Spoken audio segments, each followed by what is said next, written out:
కడప జిల్లా మైలవరంలో ఆత్మహత్య చేసుకున్న మిర్చి రైతు కుటుంబాన్ని ఎంపీ వైఎస్ అవినాష్ పరామర్శించాడు. మోషే కుటుంబానికి ఆర్థిక సాయం అందించారు. అనంతరం దుగ్గెనపల్లి, నవాపేట గ్రామాల్లో మిర్చి పంటలను పరిశీలించారు. దాల్మియా సిమెంట్ రెండో ప్లాంట్ నిర్మాణం కోసం జరగవలసిన ప్రజాభిప్రాయ సేకరణ వాయిదా వేయాలన్నారు. లోకాయుక్త సూచన మేరకే సమస్యలన్నీ పరిష్కరించిన తర్వాతే సేకరణ జరపాలన్నారు. ఈ గ్రామాల రైతుల సమస్యలపై 2 రోజుల్లో జిల్లా కలెక్టర్ను కలుస్తానని ఎంపీ అవినాష్ రెడ్డి అన్నారు.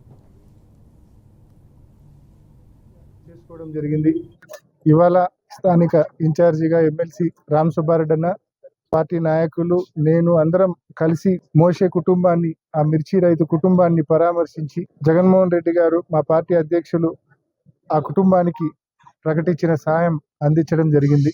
ఈ రైతు చనిపోవడానికి ప్రధానమైన కారణాలు 2. ఒకటి కాలుష్యం కారణంగా, అదేవిధంగా ముంపు కారణంగా ఈ గ్రామము గడిచిన 10-12 సంవత్సరాలుగా ఇబ్బంది పడతా ఉంది. కోర్టును ఆశ్రయించినారు. కోర్టు కూడా వీళ్ళకు అనుకూలంగా తీర్పిచ్చింది. జగనన్న ప్రభుత్వంలో ఈ గ్రామం ఏ రకంగా ముంపు వలన, కాలుష్యం వలన నష్టపోతా ఉందో ఒక రిపోర్టు కూడా ఇవ్వడం జరిగింది.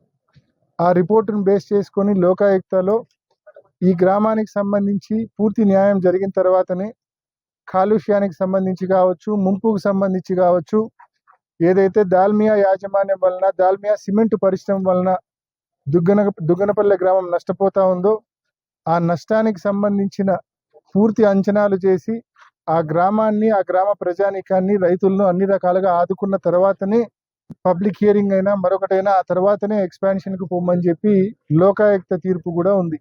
ఇవాళ మోషే చనిపోయిన మిర్చి రైతుకు